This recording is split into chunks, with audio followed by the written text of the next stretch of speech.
ಗೊತ್ತಾಯ್ತು. ಅಲ್ಲಿಂದ ಯಾರು ನಿಂತಾರ ಅಲ್ಲಿವರೆಗೂ. ಇದು 1 ಎಕರೆ 3 ಕುಂಟೆ. ಈ ಥರ ಪೈಪ್ ಲೈನ್ಗೆ ಇದು 100 ಅಡಿ ಬಿಡ್ತು ಈ ಪೈಪ್ ಲೈನು. ಈ ಪೈಪ್ ಲೈನಿಂದ ಎಂಟ್ರೆನ್ಸ್ ಇರುವಂಥ 1 ಎಕರೆ 3 ಕುಂಟೆ ಜಾಗ. ಈ ಅಕ್ಕಪಕ್ಕದಲ್ಲೆಲ್ಲ ಫಾರ್ಮ್ ಹೌಸ್ಗಳಿದೆ ನೋಡ್ಬೋದು. ಹಿಂದೆಗಡೆನೂ ಫಾರ್ಮ್ ಇದೆ ಬೇರೆಯವ್ರದ್ದು. ಇದು ಕೂಡ ಫಾರ್ಮು. ಇದೇ ಎಂಟ್ರೆನ್ಸ್ ಇದಕ್ಕೆ. ಇದರಲ್ಲಿ ಒಂದು ರನ್ನಿಂಗ್ ಬೋರ್ವೆಲ್ ಇದೆ. ಬಾರ್ಡ್ರಲ್ಲಿ ಟೀಕ್ ಹಾಕಿದ್ದಾರೆ ನೋಡಿ. ಟೀಕು ಒಂದಷ್ಟು ಹಳೆ ತೆಂಗಿನ ಗಿಡಗಳಿದೆ. ಇದು ಪೋಡಿ ಇದು ಏನು ಕಾಣಿಸ್ತಿದೆ ಅಲ್ಲ ಪಾರ್ಥಿಯನ್ ಇದು ಪಕ್ಕದ ಪೋಡಿ.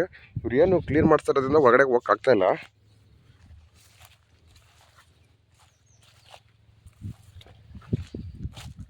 ಇದೇ ಎಂಟ್ರೆನ್ಸ್ ಇದಕ್ಕೆ. ಗಿಡಗಳು ಬೆಳ್ಕೊಳ್ಳೋದ್ರಿಂದ ಕ್ಲಿಯರಾಗಿ ಕಾಣಿಸ್ತಾ ಇಲ್ಲ. ಸೊ ಇದು ರೆಕ್ಟಾಂಗಲ್ ಆಗಿ ಹಿಂದೆ ಒಂದು ಟ್ರ್ಯಾಕ್ಟರ್ ಹೋಗ್ತಿದೆ ನೋಡಿ, ಅಲ್ಲಿವರೆಗೂ ಹೋಗುತ್ತೆ ಇದು. ಈ ಪೀಸ್ ಇಲ್ಲ, ಈ ಪೀಸ್ ಬಂದ್ಬಿಟ್ಟು ಬೇರೆಯವ್ರದ್ದು. ಇದರಿಂದ ಎರಡನೇದು. ಇದಕ್ಕೆ ಇಲ್ಲಿಂದನೇ ಎಂಟ್ರೆನ್ಸು. ಈ ಥರ ಪೈಪ್ ಲೈನಿಂದ ಸ್ವಲ್ಪ ಕ್ಲೀನ್ ಮಾಡಿಸ್ಕೊಬೇಕು. ಕ್ಲೀನ್ ಮಾಡಿಸ್ಕೊಂಡ್ರೆ ಒಳ್ಳೆ ಜಾಗ. ಟೋಟಲ್ ಜನರಲ್ ಪ್ರಾಪರ್ಟಿದು 1 ಎಕರೆ 3 ಕುಂಟೆ ಬರುತ್ತೆ.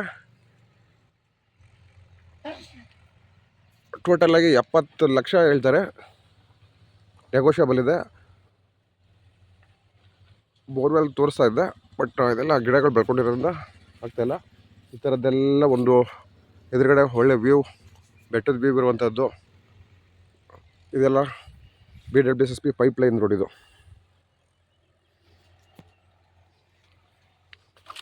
ನ್ಯಾಷನಲ್ ಒಂದು 2 ಕಿಲೋಮೀಟ್ರ್ ಆಗುತ್ತೆ